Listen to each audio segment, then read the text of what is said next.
Hanoukat HaMizbeach, le 8e jour de Hanouka, ou les Ma'ala Teva.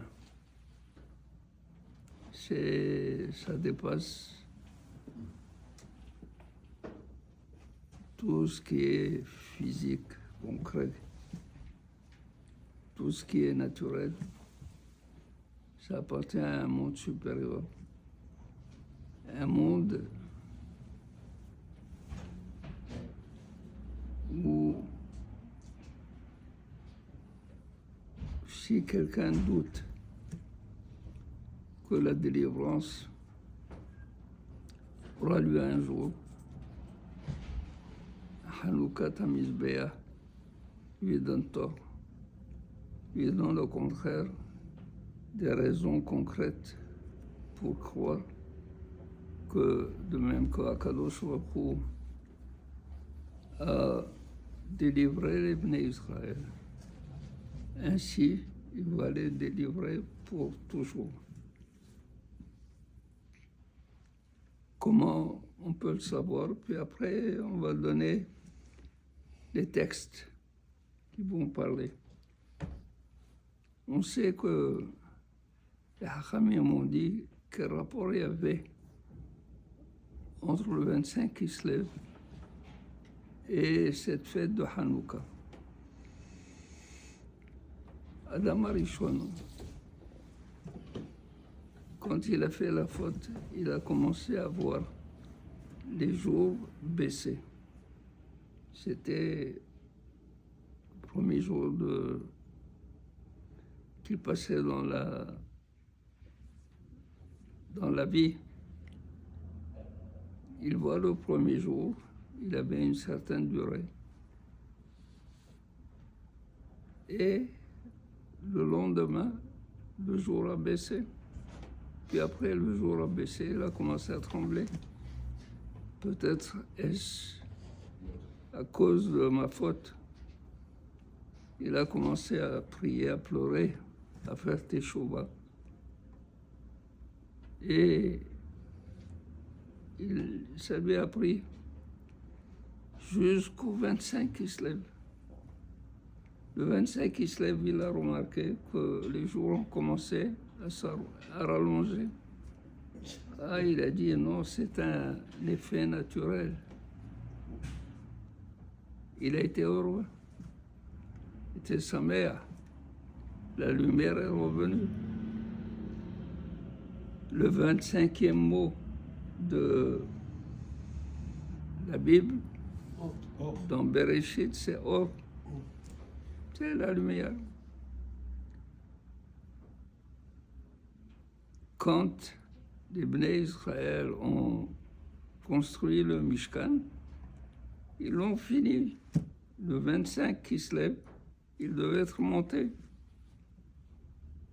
Non, Akadosh Baruch Hu a dit, gardez-le jusqu'au 1er Nissan, jour de la création du monde. Alors, le 25 Kislev est monté devant Akadosh Baruch Hu. Je t'ai fait moi. Pourquoi tu m'éloignes?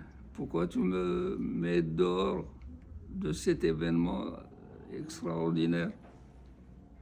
Il a dit non, je te réserve à toi autre chose. Je vais te faire la fête.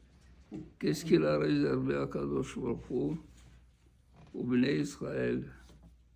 C'est qu'il y a eu l'inauguration du Mishkan, de nouveau, parce qu'ils l'ont libéré du Beth Amikdash, ils l'ont libéré des Grecs, gréco-syriens, et ils l'ont purifié et ils ont fait une nouvelle Hanouka. Et qui a régné, qui a dirigé le pays, ce n'est plus la maison de David, c'était la maison de Aaron HaKohen. Shelecha Gdola Mishelaim. À toi, Aaron, ce qui était réservé est réservé avec beaucoup plus de valeur, d'importance que d'autres. Donc il y a eu une délivrance. Ce jour de la délivrance, Zot Hanouka Tamizbeah, c'est la preuve comme quoi nous allons être délivrés de la même manière que ce jour-là était réservé depuis la construction du Mishkan pour la Géoula d'Israël et pour de nouveau initier le Mizbeah. Ainsi il sera pour la suite. Et comment? Nous avons lu aujourd'hui le Nasi Hayom, les Beth Menaché. C'est la tribu de Menaché. Comment il s'appelle? Gamliel Ben Pedatsur. Gamliel, Akadosh Baruch Hu Gamal Alay. Akadosh Baruch Hu m'a donné un bienfait, m'a fait un bienfait. Quel est le bienfait de Akadosh Baruch Hu? Ben Peda Tsur. Tsur, c'est Akadosh Baruch Hu. Et Peda Pidion, Pado, Akadosh Baruch Hu nous a délivrés. Gamliel Ben Peda Tsur. Ménaché, ça fait combien d'années que nous sommes dans cet exil? On a l'impression d'avoir été complètement oublié par Akadosh Baruch Hu. Ben Ménaché. Non, nous n'avons pas été oubliés par Akadosh Baruch Hu. Zot Hanouka Tamizbeah. Zot Lema Ala Mikot. Et c'est la preuve comme quoi Akadosh Baruch Hu va nous délivrer bientôt, Bezrat Hashem, de la même manière qu'il nous avait délivrés. Ainsi il nous délivrera. Amen. Amen.